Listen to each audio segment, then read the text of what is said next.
الحمد لله نحمده ونستعينه ونستغفره ونؤمن به ونتوكل عليه ونعوذ بالله من شرور أنفسنا ومن سيئات أعمالنا من يهده الله فلا مضل له ومن يضلله فلا هادي له ونشهد أن لا إله إلا الله وحده لا شريك له ونشهد أن سيدنا وسندنا وشفيعنا وحبيبنا ومولانا محمدا عبده ورسوله أرسله بالحق بشيرا ونذيرا وداعيا إلى الله بإذنه وسراجا منيرا وصلى الله عليه وسلم تسليما كثيرا كثيرا أما بعد قال الله تبارك وتعالى في كتابه الكريم ويطعمون الطعام على حبه مسكينا ويتيما وأسيرا إنما نطعمكم لوجه الله لا نريد منكم جزاء ولا شكورا صدق الله العلي العظيم.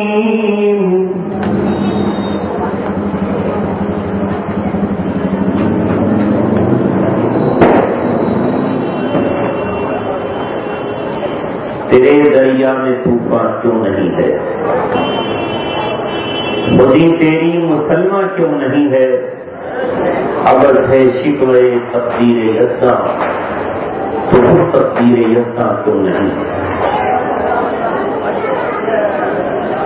میں سب سے پہلے تو آج آپ حضرات کو نئے سال کے نئے چاند کی مبارکبادی پیش کرتا ہوں۔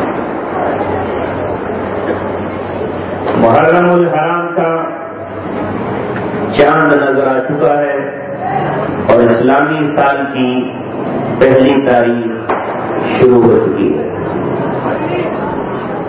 یہ اللہ تبارک و تعالیٰ کا فضل ہے کہ آج اسلامی سال کے آغاز پر سورج ڈوبنے کے چند گھنٹے ہی بعد اللہ تبارک و تعالیٰ نے ہمیں اور آپ کو ایک ایسے کام کے لیے جمع کیا جو شریعت، دین اور دین اسلام کا اہم ترین حصہ ہے۔ انشاءاللہ اللہ تبارک و تعالیٰ سال کے آخر تک ہمیں اپنے دین کی خدمت کے لیے منتخب کرتا رہے۔ اللہ تبارک و تعالیٰ جسے چاہتا ہے اسے فضل و توفیق عطا کرتا ہے اور جسے وہ توفیق نہ بخشے دنیا کی کوئی طاقت اسے توفیق نہیں دے سکتی۔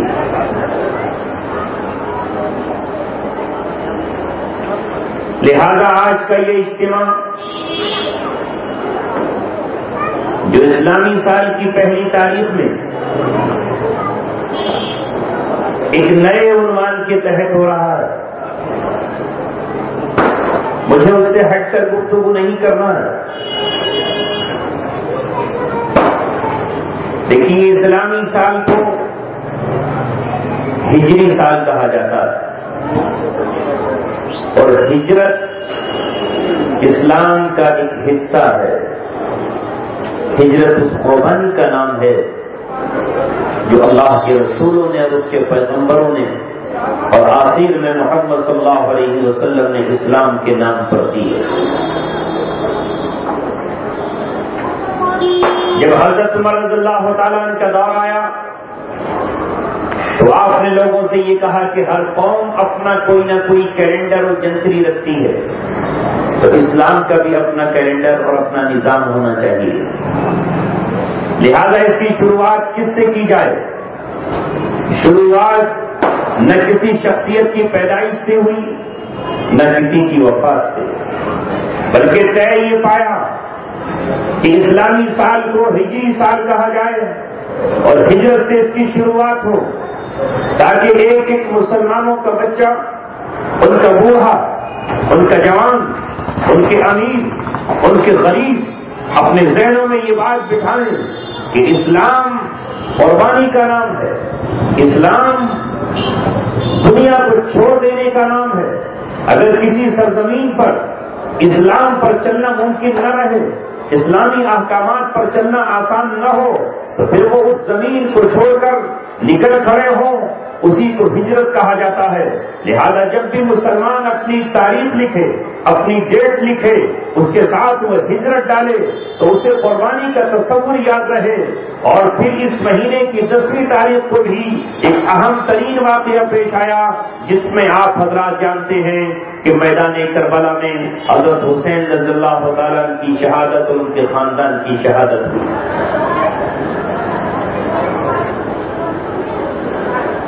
آج میرے دوستوں عزیزوں، بڑا افسوس وہی ہے جو مفتی وسیم صاحب نے عرض کیا۔ اللہ تبارک و تعالیٰ نے جس دین کو اسلام کہا ہے اس میں 2 شعبے ہیں۔ ایک شعبہ ہے اللہ کی عبادت اور اطاعت کا، اور دوسرا شعبہ ہے بندوں کی خدمت کا۔ انسان پر 2 حقوق عائد ہوتے ہیں، ایک اللہ تبارک و تعالیٰ کا حق، اور ساتھ ہی ساتھ اللہ تبارک و تعالیٰ کے حق کے ساتھ انسانوں کا حق۔ دونوں ملتے ہیں تو ایک حقوق اللہ کہلاتا ہے اور دوسرا حقوق العباد کہلاتا ہے۔ اسلام کی بنیاد اور اسلام کی عمارت، بنیاد تو اسلام کی ہے لا الہ الا اللہ محمد رسول اللہ۔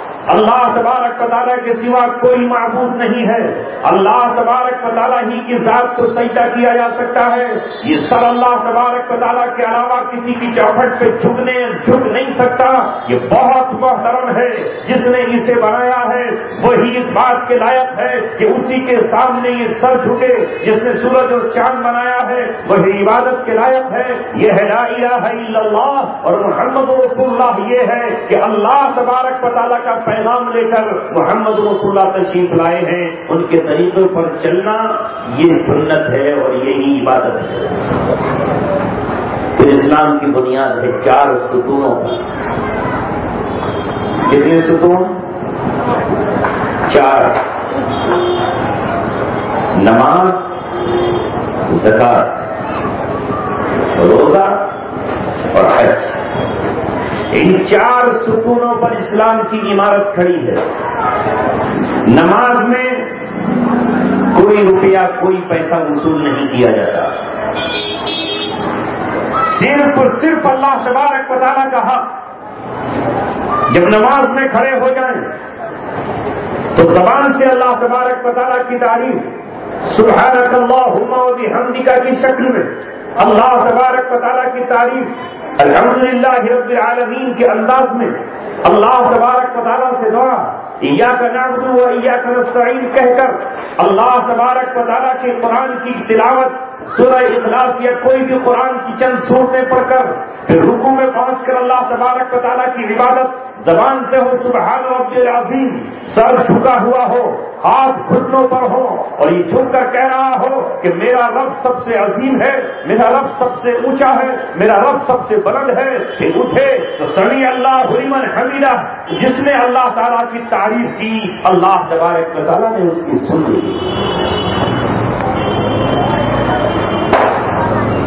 ربنا ولک الحمد کہہ کر اب آخری درجے کی عبادت میں چلا جائے۔ پیشانی زمین پر رکھی ہو، ناک زمین پہ ٹکی ہوئی ہو، ہاتھ زمین پر رکھے ہوئے ہوں، گھٹنے زمین پہ بچھے ہوئے ہوں اور سجدے میں سر رکھ کر کہہ رہا ہو سبحان ربی الاعلی، میرا رب جو پاک ہے ہر طرح کے عیب سے، وہی اعلیٰ ہے، وہی افضل ہے، وہی برتر ہے۔ اسی طرح یعنی نماز خالص اللہ تبارک و تعالیٰ کی تعریف، کھڑے ہو کر تعریف، جھک کر تعریف، سجدے میں پہنچ کر تعریف، اور جب بیٹھ جائے تحیات میں تو پھر کہے زبان سے التحیات للہ والصلوات والطیبات۔ وہ عبادت جو زبان سے ہوتی ہے وہ بھی اللہ تبارک و تعالیٰ کے لیے ہے، وہ عبادت جو مال سے ہوتی ہے وہ اللہ تبارک و تعالیٰ کے لیے ہے، وہ عبادت جو فعل سے ہوتی ہے وہ اللہ تبارک و تعالیٰ کے لیے ہے۔ پھر نبی پاک صلی اللہ علیہ وسلم پر صلاۃ و سلام اور نیک بندوں پر صلاۃ و سلام، پھر رسول اللہ پر درود، اور پھر اپنے حق میں دعا، اور پھر سلامتی کے ساتھ نماز سے نکل جائے۔ السلام علیکم ورحمۃ اللہ، داہنی طرف جتنی مخلوقات ہیں ان پر بھی سلامتی ہو، اور السلام علیکم ورحمۃ اللہ، اور بائیں طرف جتنی مخلوقات ہیں ان پر بھی سلامتی ہو۔ یہ عبادت شروع ہوئی اللہ تبارک و تعالیٰ کی تکبیر سے۔ پہلی تکبیر اللہ اکبر، جس کے معنی ہے اللہ تبارک و تعالیٰ سب سے بڑا ہے، اس سے بڑا کوئی نہیں ہے۔ دنیا میں کوئی کتنی ہی بڑائی کے دعوے کرے، اللہ تبارک و تعالیٰ کے سامنے وہ چھوٹا ہے، کوئی حیثیت نہیں ہے اس کی۔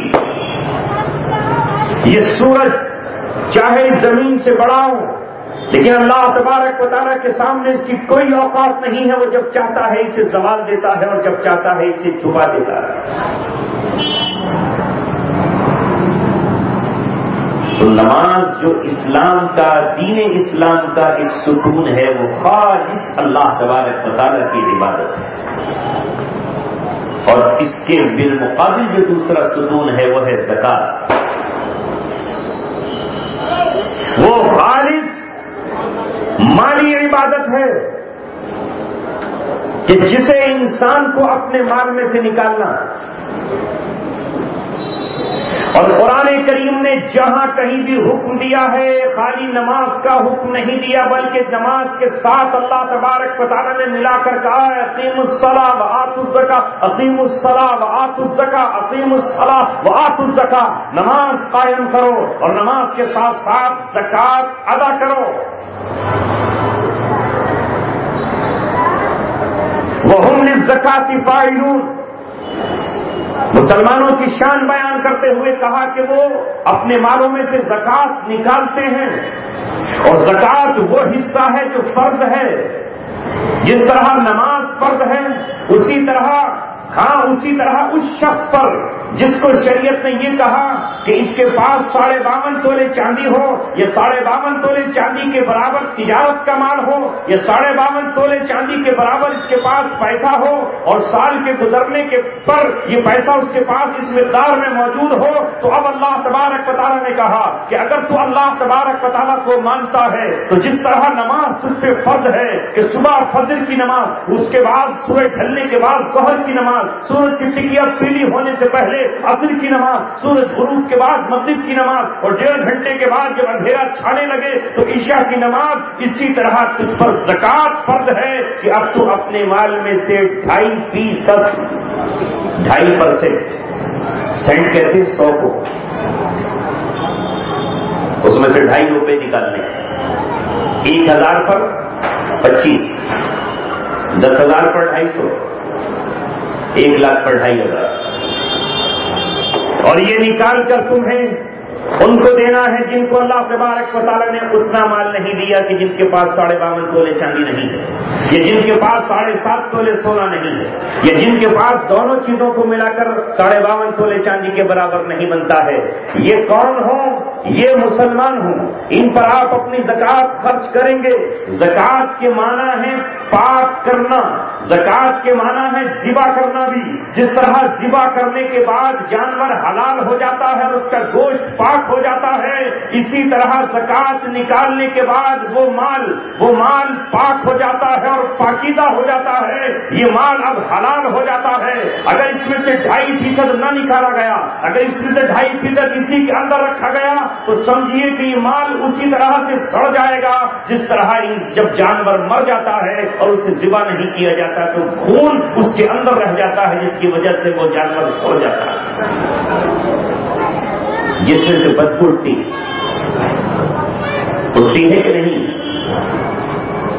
اس کا کھانا بھی جائز نہیں۔ تو اسلام کا دوسرا رکن ہے زکوٰۃ، جسے اللہ تبارک و تعالیٰ نے فرض قرار دیا ہے۔ جس طرح نماز کے نہ پڑھنے پر جہنم کی وعیدیں ہیں، جس طرح نماز کے نہ پڑھنے پر عذاب کا کوڑا ہے، جس طرح نماز کے نہ پڑھنے پر اللہ تبارک و تعالیٰ نے شدید وعیدیں سنائی ہیں، اسی طرح اللہ تبارک و تعالیٰ نے زکوٰۃ نہ دینے والوں کو بھی عذاب جہنم اور جہنم کی آگ کی بشارتیں سنائی ہیں۔ رسول پاک صلی اللہ علیہ وسلم نے سخت حدیثوں میں کہا ہے کہ انسان اگر مال کو جمع کرتا رہا اور سال آنے پر اس نے زکوٰۃ ادا نہیں کی تو کل یہ مال اس کے جبڑوں پر سانپ بن کر نپٹ جائے گا، اور وہ سانپ اس کے جبڑوں میں پڑا ہوا ہوگا اور کہے گا میں ہوں تیرا مال۔ اللہ تبارک و تعالیٰ نے صاف طور پر کہا والذین یکنزون الذهب والفضة ولا ينفقونها في سبيل اللہ، جو مال کو جمع کر کے رکھتے ہیں، خزانہ بنا کر کے رکھ لیتے ہیں اور اسے اللہ تبارک و تعالیٰ کے راستے میں خرچ نہیں کرتے، وبشرهم بعذاب علیم، انہیں دردناک عذاب کی بشارت سنا دیجیے۔ یوم یحمى علیہا فی نار جہنم، جس دن اس مال کو جہنم کی آگ میں ڈال کر تپایا جائے گا اور اس کے پترے بنا دیے جائیں گے، فتکوی بہا جباہہم، تو ان کی پیشانیوں کو داغا جائے گا، وظہورہم، اور ان کے وجنوبہم، اور ان کے پہلوؤں کو اس سے داغ دیا جائے گا، وظہورہم، اور ان کی پیٹھ اور کمر کو اس سے داغا جائے گا اور کہا جائے گا ھذا ما کنزتم لانفسکم، یہ ہے تمہارا وہ مال جسے تم دنیا میں جمع کر کے رکھتے تھے۔ 1 لاکھ کی گڈی پر جو گیٹس چڑھا ہوا ہوتا تھا یہ ٹوٹ نہ جائے، 97.5 رہ جائیں گے، اسے نہیں توڑنا، اس کے بنڈل نہیں ٹوٹ جائے، اس میں 2500 نہ نکل جائے۔ کل یہی بنڈل، کل یہی سونا جو عورت کے پاس ہے، یہی زیور جو بیوی کے پاس ہے، اسی کو اللہ تبارک و تعالیٰ آگ میں ڈال کر تپائے گا، وہ بھی جہنم کی آگ۔ کن سے کہا جا رہا ہے؟ مسلمانوں سے۔ مسلمان وہ ہے کہ اگر وہ اپنے دین کا دعویٰ کرتا ہے تو اس کے اسلام کی عمارت کھڑی ہی نہیں ہو سکتی جب تک اس میں زکوٰۃ کا پلر کھڑا نہ ہو، جب تک اس میں نماز نہ ہو، اور پھر سال میں 1 مہینے کے اسے روزے رکھنا فرض ہے۔ یہ تیسرا پلر، اور چوتھا ان مالداروں پر ہے جن کے پاس اتنی رقم موجود ہے کہ وہ مکے تک جا سکتے ہیں اور آ سکتے ہیں، اور اپنے بچوں کے لیے یہ جو 40-45 دن خرچ ہوں یا 15-20 دن جو خرچ ہوں ان کا خرچ چھوڑ کر چلے جائیں۔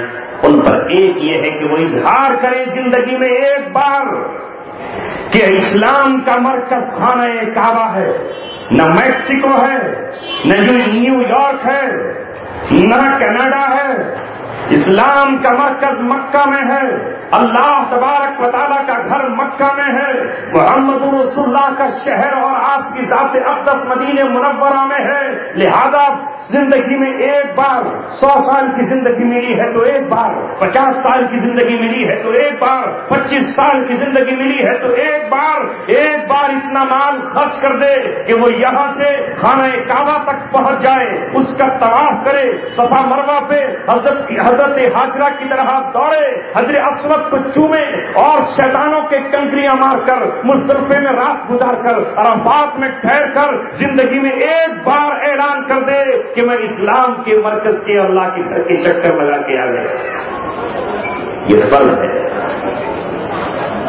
اگر کسی نے یہ فرض ادا نہیں کیا، مال ہوتے ہوئے، صحت ہوتے ہوئے، جان ہوتے ہوئے، اور مر گیا اس حال میں کہ اس نے وصیت بھی نہیں کی کہ میرے بعد حج بدل کرا دینا، میرے مال سے حج بدل کرا دینا، وصیت بھی کر کے نہیں گیا، تو اللہ کے رسول علیہ الصلوۃ والتسلیم نے فرمایا کہ جس کو وسعت تھی اور اس نے حج نہیں کیا تو برابر ہے کہ وہ یہودی ہو کے مرے یا عیسائی ہو کے۔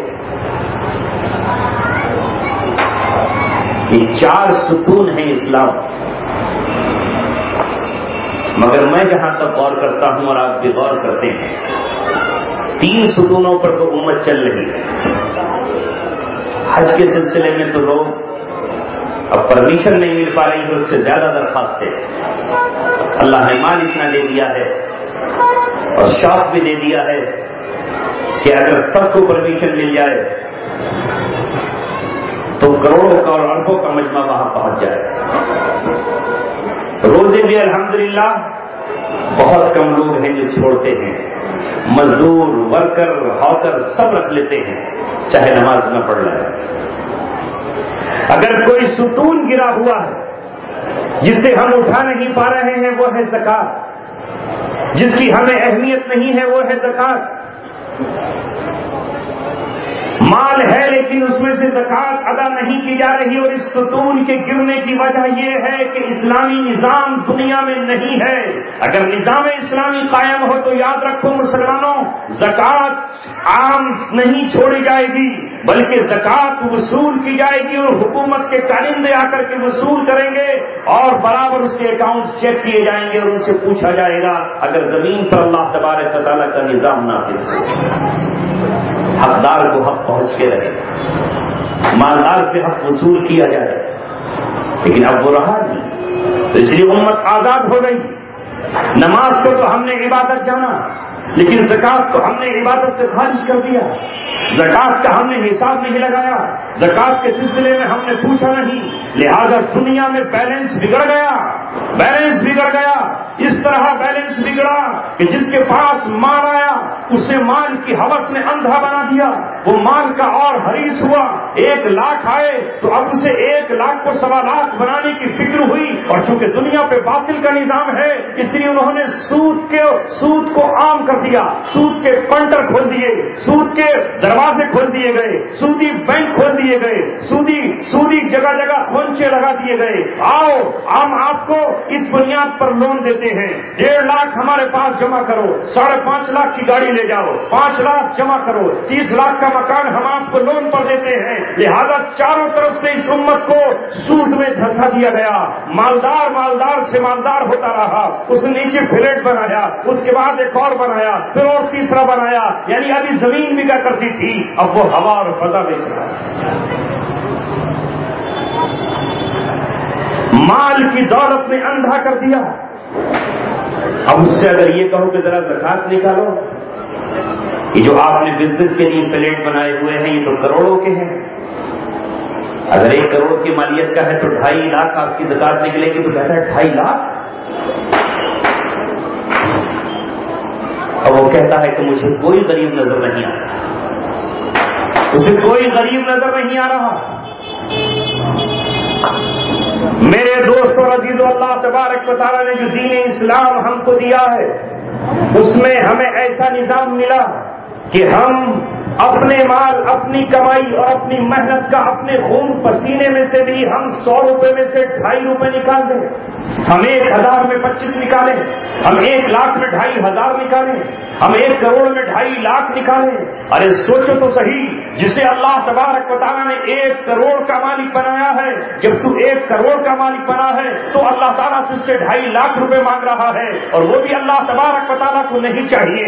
اللہ تبارک و تعالیٰ تو بے نیاز ہے، لیکن اللہ تعالیٰ یہ کہتا ہے کہ تیرا پڑوسی غریب ہے، تیرا بھائی غریب ہے، تیری بہن غریب ہے، تیرا بھتیجا غریب ہے، تیرا بھانجا غریب ہے، تیرے رشتے داروں میں دور کے رشتے دار غریب ہیں. اب یہ چاہتے ہیں کہ یہ زکات تو ان کو دے دے. کوئی یتیم ہے جس کا کوئی کمانے والا نہیں، کوئی بیوہ ہے وہ کہاں جا کر کمائے، رات کو پیٹ مانگتا ہے اور صبح کو بچے اٹھتے ہی چولہے کی طرف نظروں سے اٹھا کر دیکھتے ہیں. اللہ تعالیٰ یہ کہتا ہے یہ دینے والا میں ہوں، تیری اپنی صلاحیت نہیں ہے، ورنہ 2 آنکھیں تیرے پاس بھی ہیں اور تیرے پڑوس کے پاس بھی ہیں. میں نے تیرے برابر میں کسی غریب کو اس لیے پیدا کیا ہے کہ میں تیرا امتحان لینا چاہتا ہوں، اور اس غریب کو غریب اس لیے بنایا ہے کہ میں اس کا امتحان لینا چاہتا ہوں. وہ میرے سامنے جھولی پھیلاتا ہے یا کسی اور کے سامنے گر جاتا ہے.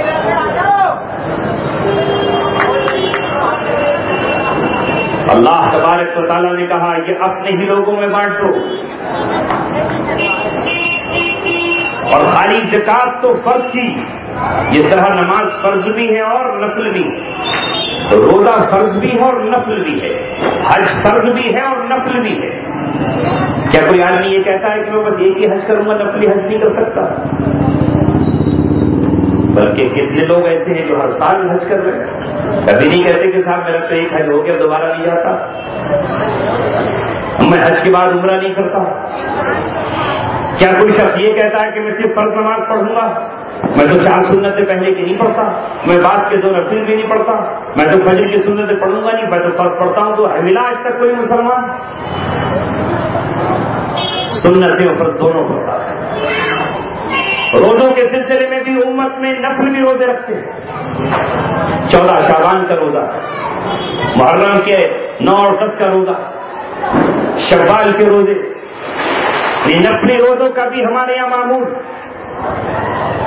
ذی الحج کے روزے۔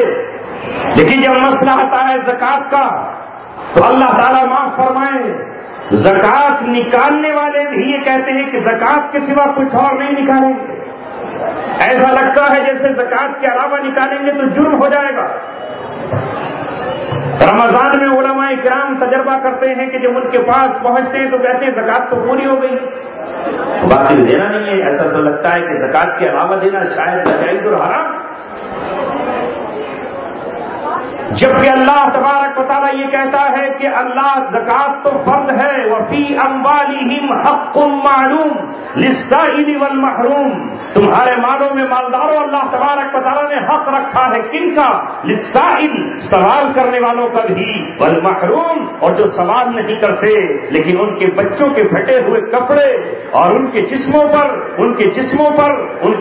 پر لگے ہوئے دھبے یہ بتا رہے ہیں کہ ان کے پاس زیادہ کپڑے نہیں ہیں، ان کے ٹوٹے ہوئے بٹن یہ بتا رہے ہیں کہ ان کی ماں کے پاس بازار سے خریدنے کے لیے نہیں ہے، ان کے گھروں کی حالت اور ان کے ٹاٹ کے پردے اور ان کی جھونپڑیاں یہ بتا رہی ہیں کہ یہ غریب ہیں۔ اللہ تبارک و تعالیٰ کہتا ہے امیروں، تمہارے مالوں میں غریب ان کا بھی حق ہے جو تمہاری چوکھٹ پر مانگتے مانگتے آ گئے، اور ان کا بھی حق ہے جو مانگنے کے لیے نہیں۔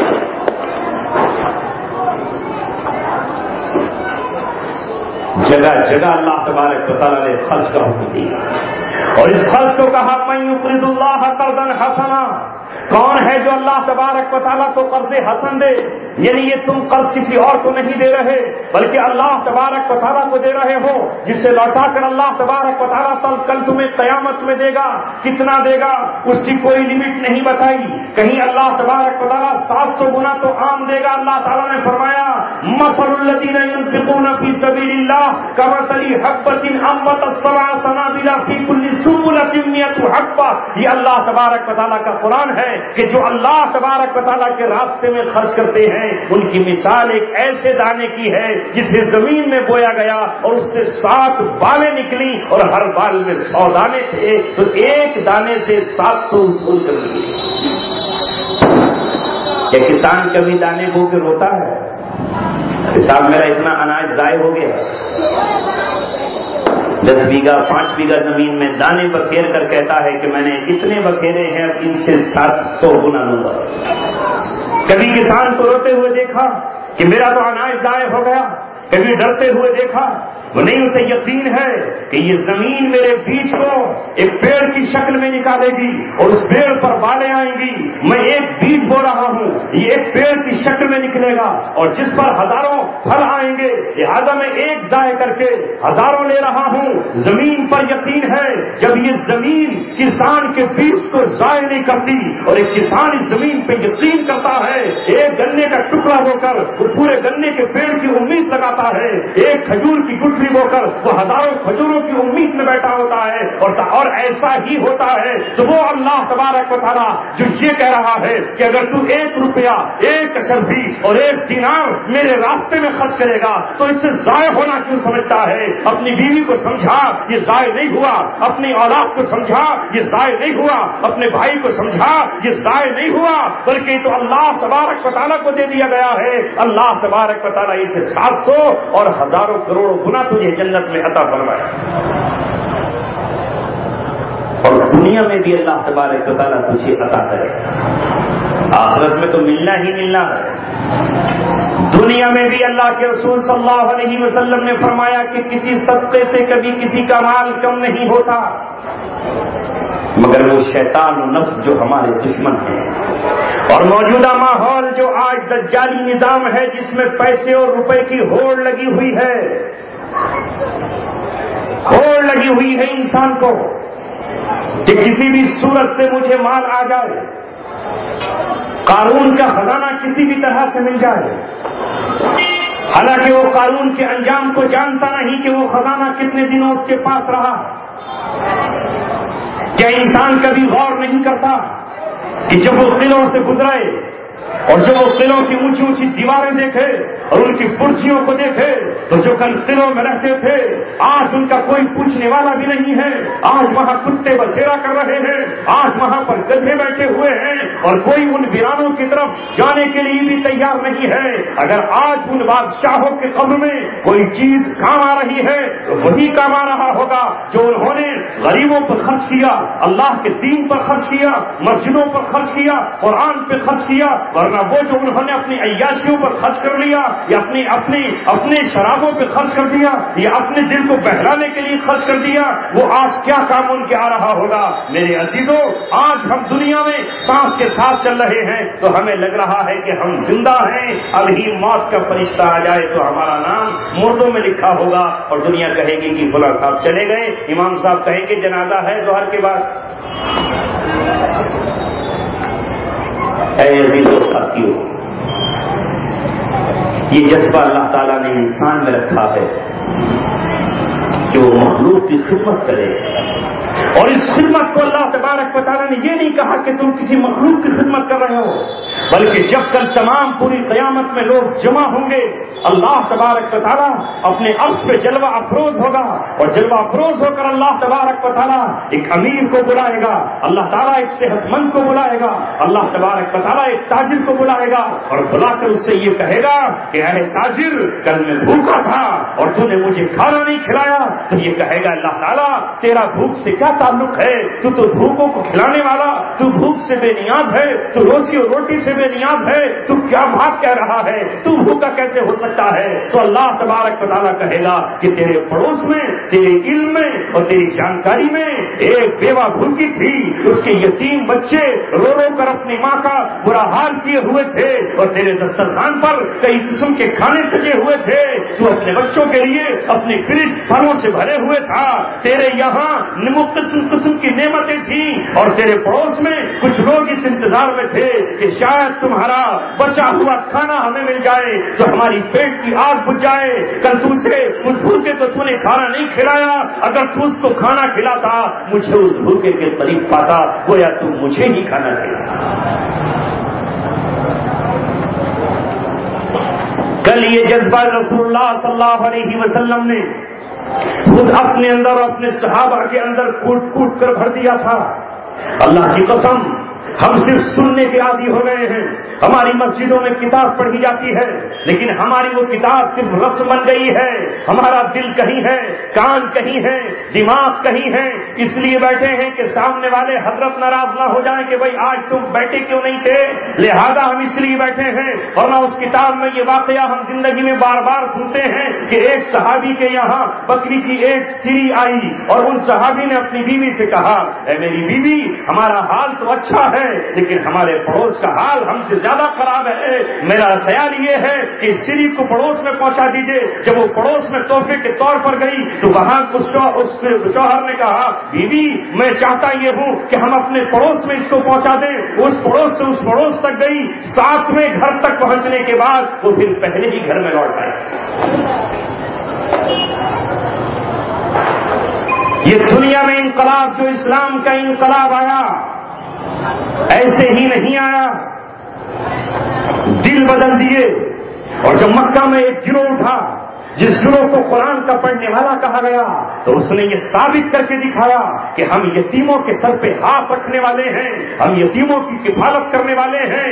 مکہ میں یہ گروہ اٹھا اور حضرت ابو بکر نے اپنی دولت کے دہانے اور دروازے کھول دیے. وہ غلاموں کو خرید کر لائے اور آزاد کر دیا. انہوں نے باندیوں کو خریدا اور آزاد کر دیا. عبد الرحمان بن عوف نے اپنا مال نکالا اور غلاموں اور کمزوروں کو آزاد کر دیا. حضرت عائشہ نے آزاد کیا, حضرت خدیجہ نے آزاد کیا, محمد رسول اللہ صلی اللہ علیہ وسلم نے آزاد کیا. وہ زمانہ انسانوں کی غلامی کا تھا. اگر کوئی کسی کا غلام ہو جاتا تو وہ غلام کچھ نہیں کر سکتا تھا, وہ اس کا ہمیشہ زندگی بھر غلام رہتا تھا. یعنی وہ اس کے جسم کا ایسے ہی مالک ہو جاتا تھا جیسے آج ہم بھیڑ بکریوں کے مالک ہیں. ہم اپنی بکری کو چاہے کاٹیں, ہم اپنی بکری کو چاہے بیچیں, ہم اپنی بکری کو چاہے ماریں, کون ہم سے پوچھنے والا ہے, وہ ہماری بکری ہے. اس زمانے میں انسانوں کے غلام تھے. محمد رسول اللہ آئے اور انہوں نے کہا کوئی شخص کسی انسان کو غلام نہیں بنا سکتا, ہر شخص اپنی ماں کی پیٹ سے آزاد پیدا ہوا ہے. لہذا انہوں نے غلاموں کو آزادی کا سبق دیا. مکہ میں بیواؤں کو نوازا گیا, کمزوروں پہ خرچ کیا گیا اور کمزوروں کے لیے لڑائیاں لڑی گئیں. خالی یہی نہیں کہ انہوں نے خانہ کعبہ میں جا کے نماز پڑھ لی اور سوچا کہ لاؤ 1,00,000 نمازوں کا ثواب حاصل کر لیا, اب ہمیں کرنا کیا ہے, 1,00,000 ہمیں مل گئی, اب باقی کچھ بھی کرتے رہو. ایسا نہیں. مکے ہی کی زندگی میں انہوں نے انقلاب برپا کر دیا. ابو جہل کے پاس اس کا کوئی توڑ نہیں تھا, ابو لہب کے پاس کوئی توڑ نہیں تھا. وہ یتیموں کا مال کھا رہے تھے, یہ یتیموں کو نواز رہے تھے. وہ بیواؤں کے مال پہ قبضہ کر رہے تھے, یہ بیواؤں پہ مال خرچ کر رہے تھے. وہ مسکینوں کو کچھ نہیں دے رہے تھے, یہ مسکینوں کو نواز رہے تھے. اور اللہ تبارک و تعالی نے مکے ہی کی سرزمین پر کہا فلقتحم العقبہ. ارے ابھی کوئی دشوار گھاٹی میں گیا ہی نہیں. وما ادراک ما العقبہ, تم کیا جانو کہ دشوار گھاٹی کیا ہے. ہم تو آج سمجھتے ہیں کہ جنت تو ہر حال میں ملے گی. ایسا لگتا ہے جیسے کہ جنت پہ ہمارا جبرن ذاتی قبضہ ہو جائے گا, یوں سب جائیں گے اکٹھے ہو کر اور قبضہ کر لیں گے جنت. اللہ تبارک و تعالیٰ نے کہا فلقتحم العقبہ, جنت میں دشوار گھاٹیوں سے گزر کے جانا پڑے گا. وما ادراک ما العقبہ, جانتے ہو دشوار ترین گھاٹی کیا ہے؟ فک رقبہ, وہ کسی غلام کی گردن چھڑا دینا. جہاں غلاموں کو رکھا جا رہا ہو اپنی مال کمانے کے لیے, دن بھر بیچارہ غلام مزدوری کر رہا ہے, لا کے رات کو آتا کو دے رہا ہے, دن بھر وہ باغوں کو سینچ رہا ہے, لا کر دے رہا ہے. ایک آدمی چاہتا ہے کہ ہزاروں میرے غلام ہو. آج تو مزدور ہوتا ہے, ہم مزدوری پہ کام کراتے ہیں, اسے سیلری دینا پڑتی ہے. وہاں اس کی کوئی سیلری نہیں تھی, بلکہ وہ تو غلام تھا, ایک بار خرید لیا اور ہو گیا اپنا. کون آزاد کرتا؟ ایسے میں کہا یہ دشوار گھاٹی ہے غلام کا آزاد کرنا. فک رقبہ او اطعام فی یوم ذی مسغبہ, یا کسی ایسے شخص کو کھانا کھلانا ہے. کب؟ فاقے کے دن, قحط کے سالوں میں, غربت کی زندگی میں. فی یوم ذی مسغبہ یتیما ذا مقربہ, اپنے قریبی یتیم کو بھائی دنیا سے چلا گیا اور اپنے بیٹے چھوڑ گیا, کوئی رشتے دار دنیا سے چلا گیا قریبی اور وہ اپنی اولادیں چھوڑ گیا. اب اس یتیم کو کھانا کھلانا ہے. کیوں؟ اس لیے کہ مالدار نہیں چاہے گا اس یتیم کو کھلانا, اس مالدار کی بیوی نہیں چاہے گی, وہ چاہے گی کہ یہ بچے غلام رہیں, یہ دکان سے سودا لے کر آئیں, یہ ہماری خدمتیں کریں, یہ کام تو کرتے نہیں ہیں. قریبی رشتے دار کو آدمی نہیں دینا چاہتا, دور کے رشتے دار کو دے دیتا ہے, کہتا ہے نہیں یہ ہمارے فلاں کام نہیں آئے تھے, انہوں نے فلاں موقع پر ہمیں کام نہیں دیا. لیکن اللہ تبارک و تعالیٰ یہ کہتا ہے کہ تیرے قریبی رشتے دار کا تجھ پہ ڈبل حق ہے, ایک رشتے کا حق ہے اور ایک غریب ہونے کا حق ہے. ذوی القربہ, قریبی رشتے دار پر خرچ کرو. یہ ہے دشوار ترین گھاٹی کہ جب خود بھی قحط میں ہوں اور پھر کسی یتیم کو دے دیا جائے. ابھی یہ دشوار گھاٹی میں داخل ہی کہاں ہوئے ہیں. لہذا مکے میں جو انقلاب لے کر آئے اس مسلمان, مکے میں تلوار نہیں چلی, مکے میں تیر و تلوار نہیں چلے, بلکہ مکے میں ان کے نیچے کی زمین کھینچ لی مسلمانوں نے اسی بنیاد پر کہ وہاں یتیموں کے دسترخوان سجائے جا رہے ہیں اور وہاں یتیموں کے لیے خرچ کے لیے قرآن اتر رہا ہے. من یقرض اللہ قرضا حسنا، اور اللہ تبارک و تعالیٰ کو قرض دے گا. وہیں اسی سرزمین پر حضرت علی ہیں جن کے پاس کچھ بھی نہیں ہے. میں نے قرآن کی آیت بالکل خطبے کے شروع میں پڑھی. آج نوجوانوں آپ کو بتاتا ہوں، آج مسلمانوں آپ کو بتاتا ہوں، اللہ تعالیٰ نے حضرت علی رضی اللہ تعالیٰ کی شان میں اس آیت کو اتارا ہے. اور ہوا کیا تھا؟ ایک دن یہ ہوا کہ حضرت علی نے روزہ رکھا. روزہ رکھ کر افطار کرنے کے لیے بیٹھے ہی تھے کہ دروازے پر کسی نے آواز لگا دی اور آ کر کہا میں مسکین ہوں، میں بھوکا ہوں. اس زمانے میں آج کی طرح دولت کہاں تھی؟ یہ تو میرے رسول کی جوتیوں کا صدقہ ہے، یہ تو محمد رسول اللہ کی دعاؤں کا صدقہ ہے. میرے آقا نے کہا میری امت بھوک سے نہیں مرے گی، دنیا ان پر اپنے دروازے کھول دے گی. لیکن وہاں تو کھجوروں کے پیڑوں کے سوا کچھ نہیں تھا. باقی ہی باقی تھے، قحط ہی قحط تھا. سرزمین عرب کی تھی، پانی کا نام و نشان تک نہیں تھا. مسکین آیا، حضرت علی رضی اللہ تعالیٰ جو کچھ گھر میں رکھا تھا لا کر اس مسکین کو دے. پھر روزہ رکھا. اگلے دن پھر جو افطار کے لیے بیٹھے، کل تو مسکین آیا تھا، آج یتیم آ گیا. دروازہ کھٹکھٹایا. کیوں؟ اس لیے کہ یہ بنو ہاشم کا گھر تھا، اس لیے کہ یہ رسول اللہ کی بیٹی فاطمہ کا گھر تھا، اس لیے کہ یہ حضرت علی کا گھر تھا. اور عرب میں خاندان بنو ہاشم اپنی دریا دلی اور فیاضی کے لیے مشہور تھا. وہ اس بات پر لڑتے تھے کہ حاجیوں کی خدمت ہم کریں گے، وہ اس بات پر تڑپتے تھے کہ حاجیوں کی خدمت ہم کریں گے. اس کے لیے وہ آگے بڑھتے تھے. لہذا ہاشمی خاندان خرچ کرنے میں سب سے آگے تھا. ان کے در سے کوئی سوالی جا نہیں سکتا تھا، ان کے یہاں سے کوئی بھوکا جا نہیں سکتا تھا. میں نے کئی مقامات پر یہ بات عرض کی ہے اور آج آپ کو بھی بتاتا ہوں کہ اللہ تبارک و تعالیٰ نے اپنے نبی محمد صلی اللہ علیہ وسلم کو عربوں کی سرزمین پر کیوں بھیجا؟ وہ ہندوستان کیوں نہیں آئے؟ وہ چین میں کیوں نہیں آئے؟ وہ امریکہ کیوں نہیں آئے؟ وہ آسٹریلیا میں کیوں نہیں آئے؟ وہ کینیڈا برطانیہ میں کیوں نہیں آئے؟ وہ ملک شام میں کیوں نہیں آئے؟ وہ دیگر علاقوں میں کیوں نہیں آئے؟ اس زمین پر اللہ نے کیوں بھیجا؟ ان عربوں کے بیچ کیوں بھیجا؟ علماء نے لکھا ہے کہ ان عربوں کے اندر 3 خاصیتیں تھیں جس کی وجہ سے اللہ نے عربوں سے اور خاص مکہ میں اور بنو ہاشم سے محمد رسول اللہ کو بھیجا. کیا تھی وہ 3 چیزیں؟ نمبر 1، وہ بہادر اور انتہائی نڈر تھے. دنیا کی کوئی قوم ان پہ حکمرانی نہیں کر سکی. تلوار ہتھیار ان کا شوق ہوا کرتے تھے. کیا مجال کہ کوئی قبیلہ ان سے مقابلہ کر لے. لہذا بہادری ان کا جوہر تھی. وہ شجاعت کے شیر تھے اور اپنے بچوں کے نام بھی اسی طرح رکھتے تھے. اسد کے معنی شیر کے آتے ہیں. وہ اپنے بچوں کا نام اسد رکھتے، وہ اپنے بچے کا نام اسید رکھتے، وہ اپنے بچے کا نام ارقم رکھتے.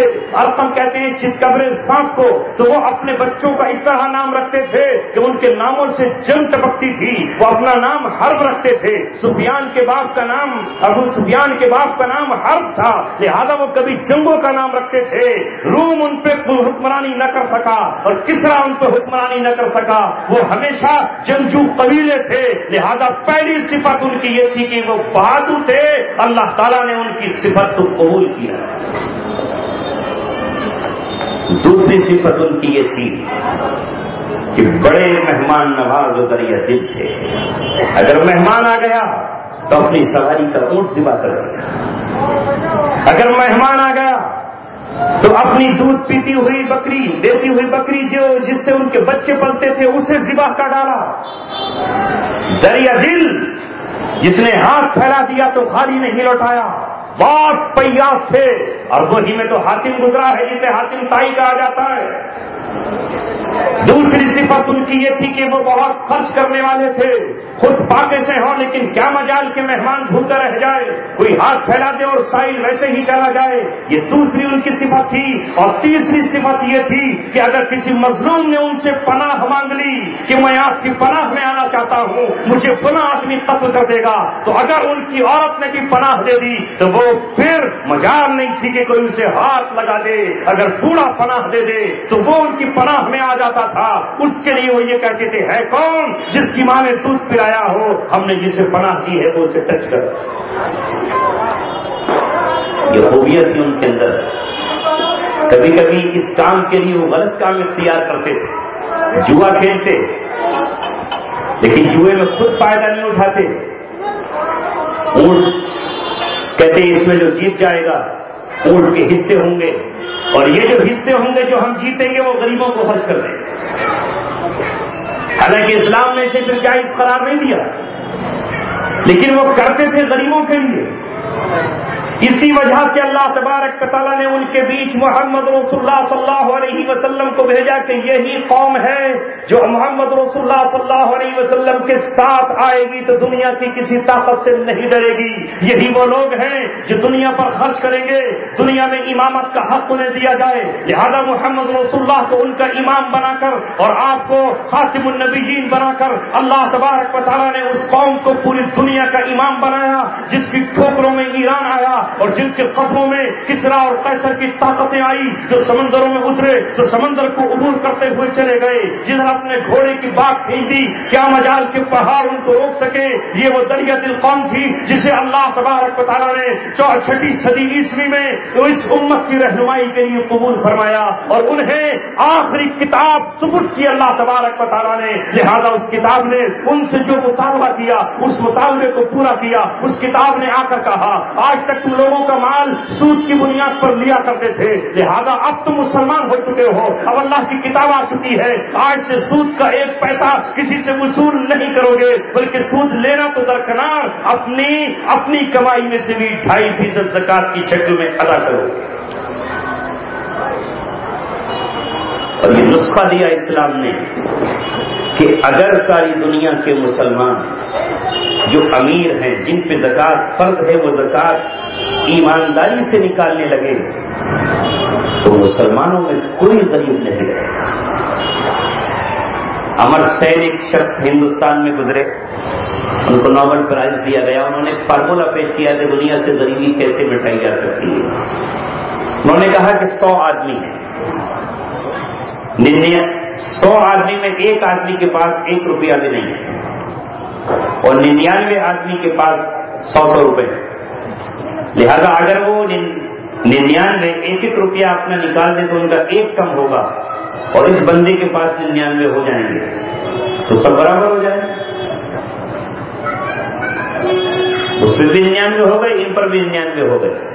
اس بات پر اس کے فلسفے پر لوگوں نے کہا صاحب ان کو نوبل پرائز دیا جائے. اللہ اکبر. یہ نسخہ اللہ تعالیٰ نے 1450 برس پہلے قرآن کی شکل میں ہمیں دے دیا کہ ہمارے امیر صرف زکات نکال دیں. حالانکہ صحابہ نے تو صدقات ادا کیے. جب ان کے سامنے یہ آیا کہ کون ہے جو اللہ تبارک و تعالیٰ کو قرض دے گا تو حضرت ابو دہدہ اٹھے اور اٹھ کر کے یہ کہا کیا اللہ ہم سے قرض مانگتا ہے؟ کہا ہاں. تو نبی پاک صلی اللہ علیہ وسلم سے کہا اللہ کے رسول میرا جو سب سے افضل، سب سے عمدہ اور سب سے اونچی کھجوروں والا باغ ہے میں اللہ تبارک و تعالیٰ کو قرض دیتا ہوں. روایات میں لکھا ہے وہ یہ کہہ کر اپنے باغ میں پہنچے اور ان کے باغ میں ان کی بیویوں میں دہدہ اور ان کے بچے کھیل رہے تھے. میں ان پر کھڑے ہو کر کنارے پر کھڑے ہو کر یہ کہا اے میری بیوی بچوں کو باہر نکال لاؤ، آج میں نے یہ باغ اپنے دوست کے نام کر دیا ہے. بیوی نے کہا اچھا یہ باغ اپنے دوست کو دے دیا آپ نے؟ کہا ہاں. کہا یہ بچے جو کھجوریں اپنے دامن میں بھرے ہوئے ہیں ان کھجوروں کو زمین پہ پھینک دو اور انہوں نے جو کھجوریں اپنے منہ میں ڈالی ہیں وہ بھی ان کی نکال دو. ابھی ان کے لیے جائز نہیں رہی اس لیے کہ میں یہ اپنے دوست کو دے چکا ہوں. ان کی بیوی نے کہا کہ میں یہ پوچھوں تو صحیح کہ تمہارا دوست کون ہے؟ تو اب حضرت ابو دہدہ نے کہا تو جانتی ہے کہ میرا دوست اللہ تبارک و تعالیٰ ہے. ام دہدہ نے کہا واہ تم نے کیا سودا کیا ہے اور تم مجھے امید تھی کہ تم یہ اللہ تبارک و تعالیٰ ہی کو دے سکتے ہو.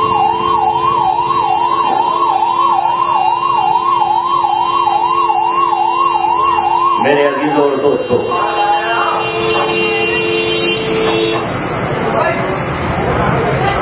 آج چونکہ یہ اجلاس خدمت خلق یعنی جس شعبے کو ہم نے دین سے اور اپنی زندگیوں سے خارج کر دیا ہے اس عنوان پر ہوا. میں نے اسے اپنی سعادت سمجھا کہ کاش اس عنوان سے ہی ہم امت کے چند دیوانوں تک اور چند لوگوں تک پہنچ جائے. لیکن یہاں میں ایک بات اور عرض کروں. حضرت علی رضی اللہ تعالیٰ عنہ کا تذکرہ چل رہا تھا. تیسرے دن ایک قیدی آ گیا اور اس قیدی نے آ کے آواز لگائی, کہا کہ میں برسوں سے قید میں تھا, آج قید سے آزادی ملی ہے, قید میں ہمیں کھانا نہ ملا. اے ہاشمی گھرانے کے چشم و چراغ, کیا آپ کے یہاں سے ہمیں کچھ جزا مل سکتی ہے؟ تیسرے دن بھی حضرت علی اپنا کھانا بنایا ہوا لے کر کے نکل کھڑے ہوئے اور اس کو دے دیا. ادھر ادھر تڑپتے رہے. ادھر اللہ تبارک و تعالیٰ نے ان کی اس خرچ پر, ان کی اس نیت پر, ان کے اس بے قراری پر اسے قرآن کا حصہ بنایا. اور حضرت علی کی شان نے کہا وَيُطْعِمُونَ الطَّعَامَ عَلَىٰ حُبِّهِ مِسْكِينًا وَيَتِيمًا وَأَسِيرًا. کچھ لوگ وہ ہیں کہ جو کھانا کھلاتے ہیں اللہ کی محبت میں, یہ مسکین کو, یتیم کو اور ایک قیدی کو, اور ساتھ میں کیا کہتے ہیں انما نطعمکم لوجہ اللہ, ہم صرف اللہ تبارک و تعالیٰ کے لیے کھلا رہے ہیں. لا نريد منکم جزاء ولا شکورا, ہم تو بدلے میں تم سے نہ کوئی بدلہ چاہتے ہیں اور نہ لفظ شکریہ بھی نہیں سننا چاہتے. ہم اس کے بھی امید نہیں رکھتے کہ آپ کہو کہ صاحب آپ کا بہت بہت شکریہ. ہم یہ بھی نہیں چاہتے کہ آپ سے ہم اس کے بدلے میں کچھ مانگیں. ہم تو صرف اللہ تبارک و تعالیٰ کے لیے دے رہے ہیں. میرے عزیزوں, وہ خرچ جو اللہ تعالیٰ کے لیے ہوگا اس کی جزا ہمیں دنیا اور آخرت میں ملے گی. اور کہیں اگر ایسا ہوا کہ ہم اس خرچ سے اپنا نام کمانا چاہتے ہوں یا اس خرچ کے ذریعے سے ہم اپنی کوئی دنیاوی مفاد چاہتے ہوں تو ہمیں آخرت میں بھی کچھ نہیں ملنے والا اور ہمیں دنیا میں بھی کچھ نہیں ملنے والا ہے. ہم صرف اللہ تبارک و تعالیٰ کے لیے خرچ کرنے والے بن جائیں. لیکن آج حال یہ ہے کہ ہمارے یہاں نکاح پر فہرستیں اس لیے بنتی ہیں کہ فلاں صاحب نے ہماری دعوت کی تھی تو ہم اس کے بدلے میں دعوت کریں. بدلے میں تو ہوتی ہے, اور بدلے کا کھانا پورا ہونے کے بعد جب بچ جاتا ہے اور لگتا ہے کہ سڑ جائے گا تو یاد آتا ہے کہ پڑوس میں کوئی مدرسہ بھی ہے, ان کو دے دیں. وہاں کچھ یتیم بعد میں یاد آتے ہیں کہ کھانا کہاں بھجوایا ہے. حالانکہ اللہ تبارک و تعالیٰ کا نبی جس دین کو لے کر آیا اس دین میں ہر ایک حصے میں غریبوں کو شریک کیا گیا, چاہے وہ ہماری خوشی کا کھانا ہو یا وہ ہمارے غم کا کھانا ہو.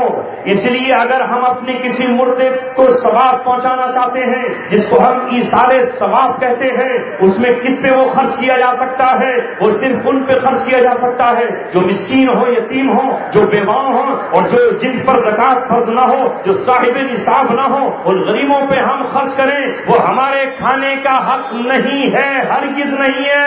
ہمارے لیے وہ حلال نہیں ہے, وہ صدقے کا کھانا ہمارے لیے جائز نہیں ہے. مگر کیا کریں کہ آج ہم میں سب سے زیادہ امید یہ ہوتی ہے کہ چاہے وہ میت ہی کا کھانا کیوں نہ ہو, ہمیں ذرا دعوت کی جائے اور تیسرے دن کا انتظار رہتا ہے. بڑی بے قراری سے بیچ کا دن کٹتا ہے تاکہ تیسرے دن کھانا ملے. کسی کے ماتھے پر بن نہیں پڑتا کہ تو کس کا کھانا کھانے آیا. چیئرمین صاحب ہوں, چودھری صاحب ہوں, میونسپلٹی کے بورڈ کے صدر صاحب ہوں, وہ سب سے اگلی صف میں ہوتے ہیں. انہیں یہ معلوم تک نہیں صاحب میں تو تیسرے دن آیا ہوں, کیا کھانے کے لیے آئے ہو کہ اس کھانے کا ثواب میت کو پہنچایا جائے گا. تو کیا آپ مستحق ہیں جو اپنی گاڑی کا ہولڈر بچاتے ہوئے آئے ہیں؟ آپ تو صاحب نصاب ہیں. یہ حق غریبوں کا تھا, یہ حق مسکینوں کا تھا, یہ یتیموں کا تھا کہ جن کے یہاں چولہے خاموش رہتے ہیں. ہم نے خرچ کرنے کے بجائے ان کے حقوق پر بھی ڈاکہ ڈالا اور ان کے حقوق کو ہم سمیٹنے لگے اور ہم نے یہاں تک غریبوں پر پریشر ڈالا کہ مان نہ مان میں تیرا مہمان. اللہ کے رسول صلی اللہ علیہ وسلم نے نکاح کے بعد ولیمے کو سنت قرار دیا اور کہا کہ ولیمہ کرو. عبد الرحمن بن عوف سے کہا اولم ولو بشاۃ, اے عبد الرحمن چھوٹا ہی ولیمہ کر لو, کیونکہ عربوں میں بڑا ولیمہ اونٹ کا ہوتا ہے جسے 100 لوگ کھا لیتے ہیں, اور چھوٹا ولیمہ بکری کا ہوتا ہے. چھوٹا ہی کر لو. لیکن فرمایا کہ وہ ولیمہ بہترین کھانا ولیمے کا کھانا ہے. خیر الطعام طعام الولیمہ, لیکن فرمایا کہ شر الطعام وہ طعام الولیمہ، بدترین کھانا اس ولیمے کا ہے یدعى لها الاغنیاء، جس میں مالداروں کو تو انوائٹ کیا جائے، وَيُتْرَكُ فِيهَا الْفُقَرَاء، اور غریبوں کو چھوڑ دیا جائے۔ سوچو مسلمانوں کبھی ولیمے پر غریبوں کی مجلس بنتی ہے؟ اگر ماننے والے بیچارے از خود بھی آ جائیں تو ڈنڈے سے انہیں ہٹایا جاتا ہے کہ بعد میں کھرچن لے کے چلے جائیں۔ یہ بدترین کھانا ہے ولیمے کا کہ جس میں مالداروں کو تو دعوت دی جائے اور غریبوں کو چھوڑ دیا جائے۔ میں یاد کر رہا تھا کہ خوشی میں بھی اللہ کے رسول نے غریبوں کو شریک کیا، جس کو ولیمے کا ہم کھانا کہہ رہے ہیں، اور غم کا تو حق ہی نہیں ہے کہ اس میں مالدار آ کر کے کھا لے، وہ تو غریبوں ہی کا حق ہے۔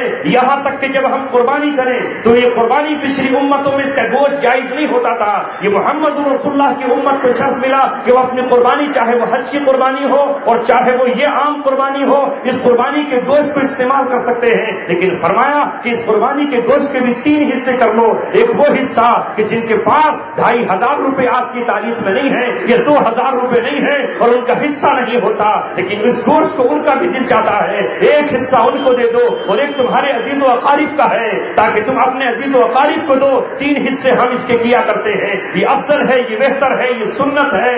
اور یہاں تک کہ اس کی کھال اگر آپ نے بیچ دی ہے تو وہ کھال صرف اور صرف غریبوں کا حق ہے۔ مگر اب کیا کرے، آج تو ہر آدمی شریعت کو بھی اپنے ہیلے بہانے سے بدلنا چاہتا ہے۔ بعض لوگ کہتے ہیں بھائی پیسے کم ہیں، مسجد میں ذرا ایک اے سی آنا ہے، کھالیں اکٹھی کرو، مسجد میں اے سی لگا دو، اس کھالیں اکٹھی کرو اور عیدگاہ بنوا دو، کھالیں اکٹھی کرو اور مسجد کی عمارت بنوا دو۔ اللہ حفاظت فرمائے کہ غریبوں کا وہ حق جو ان تک پہنچنا چاہیے تھا وہ نہیں پہنچ رہا، اور ہمیں نظر نہیں آتے، اس لیے کہ ہم جیسا چشمہ لگا دیتے ہیں اسی ویسا ہی ہمیں نظر آتا ہے۔ کل ہم اگر غریبی کے دور سے گزرے ہوں تو ہمیں غریب پتہ چلے، محمد رسول اللہ کو اللہ نے یتیم کیوں بنایا، باپ کا سایہ کیوں اٹھایا، ماں کی شفقت سے کیوں محروم کیا، اور 7 سال کی عمر میں دادا کو کیوں چھین لیا، اس لیے کہ آپ کو یہ پتہ چلے کہ یتیمی کا درد کیا ہوتا ہے، یتیم کا غم کیا ہوتا ہے، اور یتیم کے دل کی کیفیت کیا ہوتی ہے۔ محمد رسول اللہ سے کہا گیا فَأَمَّا الْيَتِيمَ فَلَا تَقْهَرْ، آپ خود یتیم تھے میرے محبوب، أَلَمْ يَجِدْكَ يَتِيمًا فَآوَىٰ، آپ نے یتیمی کی زندگی گزاری ہے، لہذا آپ کو یتیم اگر آپ کی نظروں کے سامنے آ جائے تو آپ اس پر قہر آلود نظروں سے نہ دیکھیں۔ وَأَمَّا السَّائِلَ فَلَا تَنْهَرْ، اگر کوئی آپ کے سامنے مانگنے والا سوالی آ جائے تو آپ اسے جھڑکے نہیں، آپ اسے ڈانٹے نہیں، اس لیے کہ وہ آپ کے در پر اس لیے آیا ہے کہ وہ آپ کو دینے والا سمجھتا ہے۔ یہ ساری کیفیات آج ہم سے ختم ہو گئی، ہائے افسوس، یہ چیزیں عیسائی لے اڑے، جن پہ ایمان نہیں وہ لے اڑے۔ انہوں نے سنگٹھن بنائے، انہوں نے ٹرسٹ بنائے، انہوں نے نظام بنائے، اور آج وہ قومیں اپنے دبے کچلوں کو اوپر لے آئیں اور ان کے برابری میں آ کر کھڑے ہوئے۔ آپ پڑھے لکھے نوجوان ہو، ذرا غور کرو، ریڈ کراس عیسائیوں کی ایک تنظیم ہے جس کا یہ لیول ہے کہ وہ پوری دنیا میں کام کرتی ہے۔ ایک طرف وہ قتل عام بھی کرتے ہیں اور دوسری طرف زخموں کا مرہم لے کر بھی وہی پہنچتے ہیں۔ ذرا آپ اندازہ لگائیے، زخم دینے والے بھی وہی، خنجر چلانے والے بھی وہی، اور پھر ہمدردی کے نام پر دوا اور گولیاں اور مرہم اور ٹانکے دینے والے بھی وہی، کٹی ہوئی ٹانگوں کو بیساکھی دینے والے بھی وہی۔ نام اس کا ہے ریڈ کراس، سرخ صلیب، عیسائیوں کا سرخ سولی کا نشان۔ اب ظاہر ہے کہ جب کہیں پر ایسے حالات پیدا ہوں کہ وہاں زخمی پڑے ہوئے ہوں اور وہاں اس طرح کے حالات ہوں تو وہ کہتے ہیں کہ کہ یہ بلّہ ہمارا ہے اور اس کی ہم نے مدد کی ہے. اب ایسے موقع پر مان لیجیے آج کے حالات میں عراق کی صورتحال ہو یا شام کی صورتحال ہو یا ماضی میں افغانستان کی صورتحال ہو یا کہیں سیلاب کی صورتحال ہو یا کہیں پر زلزلوں کی صورتحال ہو، ان حالات میں مسلمان اپنے گھروں پر بیٹھے ہوئے ہیں اور کون پہنچ رہے ہیں؟ وہ پہنچتے ہیں قیدیوں کے بعد کہ جو عیسائی ہیں. اب ایک مسلمان کو وہ یہ بتانا چاہتے ہیں کہ ہمارا دین کتنا اچھا ہے اور ہمارا دھرم کتنا اچھا ہے، اس کی آڑ میں وہ پیسہ خرچ کر کے ایمان پر ڈاکہ ڈالنا چاہتا ہے. اور ہمارے یہاں تو جذبہ پیدا نہیں ہوتا، اگر کوئی پیدا کرے تو اسے مار دیا جاتا ہے، اسے ختم کر دیا جاتا ہے. میرے عزیزوں ساتھیوں، ہم سے کل قیامت میں سوال ہوگا، ہم سے زکوٰۃ ادا کرنے والے نہ ہوں. اگر ہم اپنی قوم کا بھلا چاہتے ہیں، آج دنیا میں نظام خلافت نہیں ہے، پوری دنیا میں ہم ٹکڑے ٹکڑے ہیں. جب تک خلافت نہیں آتی امت کو سنگٹھن بنانے پڑیں گے، انہیں اپنی تنظیمیں بنانی ہوں گی اور جس کی جتنی مقدار ہے وہ اتنی بنائے. کیا ہم بھول گئے اس بات کو کہ کل قیامت میں اللہ تبارک و تعالیٰ جب جہنمیوں کی صفیں کھڑی کر دے گا اور جنت والے جنت میں چلے جائیں گے تو جہنمیوں کی لائن میں ایک بندہ کھڑا ہوگا، اچانک اس کی نظر پڑے گی کہ وہ سامنے جو شخص ہے وہ جنت میں جانے والا ہے، اسے جنت کا سرٹیفکیٹ مل گیا ہے. یہ دوڑ کر اس کے پاس جائے گا اور جا کر یہ کہے گا، اے فلاں صاحب کیا آپ مجھے پہچانتے ہیں؟ وہ کہے گا مجھے تو آپ کی پہچان نہیں رہی. کہا آپ کو دنیا میں فلاں موقع پر ہم نے ایک روٹی کا ٹکڑا دیا تھا، ہم نے آپ کو کھانا کھلایا تھا، اگر آپ شاید سفارش کر دیں تو ہمارا کام بن جائے. کوئی کہے گا کہ ہم نے آپ کو وضو کے لیے لوٹا بھر کر دیا تھا، کوئی کہے گا کہ ہم نے آپ کو ایک کپڑا دیا تھا، آپ نے سوال کیا تھا، آج آپ جنت میں جا رہے ہیں، ہماری سفارش کر دیں. وہ بندہ اللہ تبارک و تعالیٰ کی طرف متوجہ ہوگا اور اللہ سے کہے گا، اے اللہ میں جنت میں جا رہا ہوں، اس شخص کا مجھ پر احسان ہے کہ اس نے روٹی کا ٹکڑا مجھے دیا تھا، اس نے پانی کا ایک گلاس مجھے دیا تھا. اللہ تبارک و تعالیٰ کو شرم آئے گی کہ وہ اپنا حق مانگ رہا ہے. اللہ تعالیٰ کہے گا جا اس کے صدقے میں اسے تو اپنے ساتھ جنت میں لے جا. آج وقت ہے میرے نوجوانوں، 1 روپے میں جنت کما لو، 1 سکے میں جنت کما لو، روٹی کے 1 ٹکڑے میں جنت کما لو، آج کپڑے کے 1 بالش میں جنت کما لو، آج کسی کی سردی میں کسی کو 1 لحاظ دے کر جنت کما لو. آج وقت ہے، کل اگر ہم قبر میں چلے گئے تو ہماری اولادیں بھول جائیں گی کون ہمارے لیے قرآن پڑھے گا، کون ہمارے لیے قرآن پڑھے گا، ہم کون ہے جو ہمارے لیے اپنی اولادیں خرچ کریں گی. بھول جائیں گے. 40 دن کے بعد تو پھر سال بھر میں یاد آئیں گے اور سال بھر کے بعد تو پھر کون پوچھ رہا ہے. آدمی قبرستان تک جانا بھی گوارا نہیں کرے گا. اس لیے اپنی زندگی میں اگر اللہ تعالیٰ نے ہمیں مال دیا ہے تو یہ جنت کمانے کا ذریعہ ہے. اور آج ہم پر بہت بڑی ذمہ داری عائد ہو گئی ہے، اس لیے کہ دنیا پر مالداروں کا نظام ہے، یہ امیروں کا نظام ہے، یہ سرمایہ داروں کا نظام ہے. اس میں سرمایہ دار بڑھتا چلا جائے گا اور غریب سے غریب تر ہوتا چلا جائے گا. یہ دنیا پر امریکن نظام ہے، کیپٹلزم، یہ سرمایہ داروں کا نظام ہے. اس میں غریب کے لیے کچھ نہیں ہے. غریب کو لون مل جائے گا؟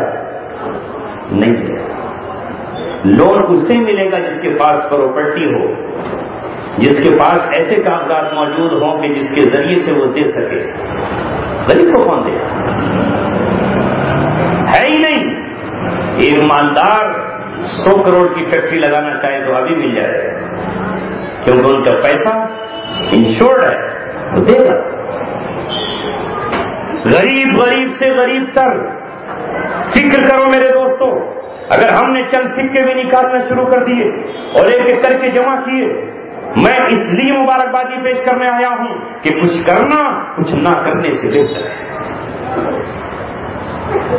کچھ کرنا کچھ نہ کرنے سے بہتر ہے. ایسا نہیں کہ اللہ تعالیٰ نے ہماری قوم کو دماغ نہیں دیے، جیسے کہ دنیا کہتی ہے ہمارے پاس دماغ نہیں ہے. اللہ کی قسم، سب سے افضل اور سب سے اعلیٰ اور سب سے برتر دماغ اللہ تعالیٰ نے ہمیں دیے ہیں.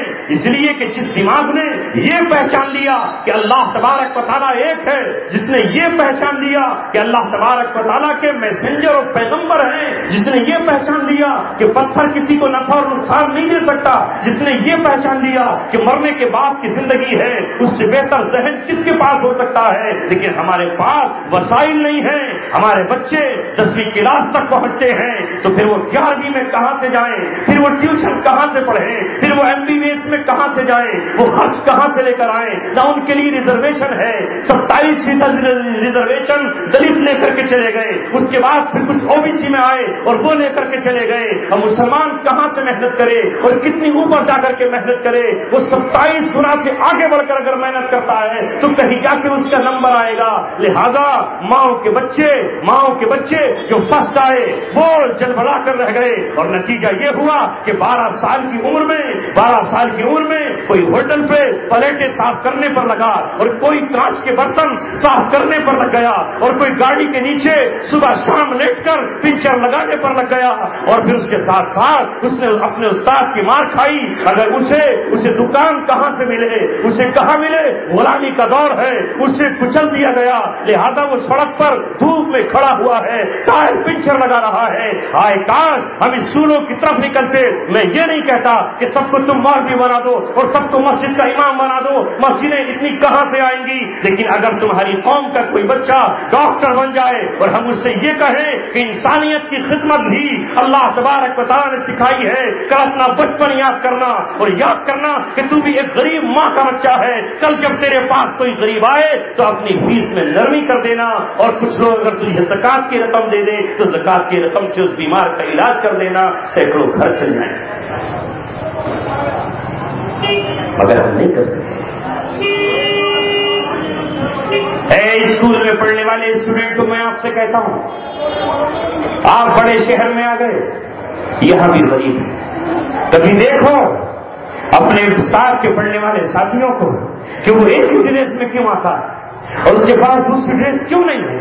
وہ کیوں پھٹے ہوئے بستے میں آتا ہے؟ وہ فیس میں تاخیر کیوں کر رہا ہے؟ کبھی پوچھو تو صحیح کہ تو فیس کیوں نہیں دیتا؟ جن کے وہ راز اگل سکتا ہے.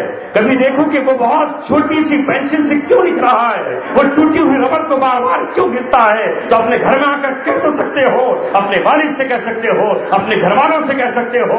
مگر اے نوجوانوں, ہمیں درد نہیں رہا اور اس کی وجہ یہی ہے کہ آج ہم پوری دنیا میں ذلیل و خوار ہیں. ہم ہر جگہ پر پریشان نظر آ رہے ہیں. ہم مال کے ایسے پجاری بن بیٹھے ہیں کہ ہمیں ہر حال میں مال چاہیے, چاہے کسی بھی صورت میں. مال تو آئے گا, خرچ کر کے بھی آئے گا. دنیا میں جیب میں رکھے ہوئے کوئی پیسہ نہیں بڑھتا. اس لیے اسلام نے تجارت کو حلال قرار دیا ہے, جمع خوری کو منع کیا ہے. اسے تجارت میں لگاؤ, یہ ملٹی پلائی ہوتا رہے گا, یہ بڑھتا رہے گا. اس لیے اگر ہر محلے کے لوگ اپنے محلے کو دیکھ لیں, اسلامی نظام یہ ہے کہ زکات لی جائے گی, وَتُؤْخَذُ مِنْ أَغْنِيَائِهِمْ, ان کے مالداروں سے لی جائے گی, وَتُرَدُّ عَلَىٰ فُقَرَائِهِمْ, اور ان کے غریبوں کو دے دی جائے گی. اللہ کی قسم, جب یہ نظام زمین پر قائم تھا تو دنیا نے دیکھا کہ لوگ زکات لیے پھرتے تھے اور کوئی زکات لینے والا نہیں. جب تک یہ قائم نہیں ہو رہا, اس کے قیام کی کوششوں بھی کرتے رہے اور جہاں ہو رہی ہیں ان کی تائید کرتے رہے. لیکن جب تک نہیں ہو پا رہا اس وقت تک ہم اللہ سے ڈرتے ہوئے, خوف کرتے ہوئے کم از کم زکات ادا کرنے والے بنے.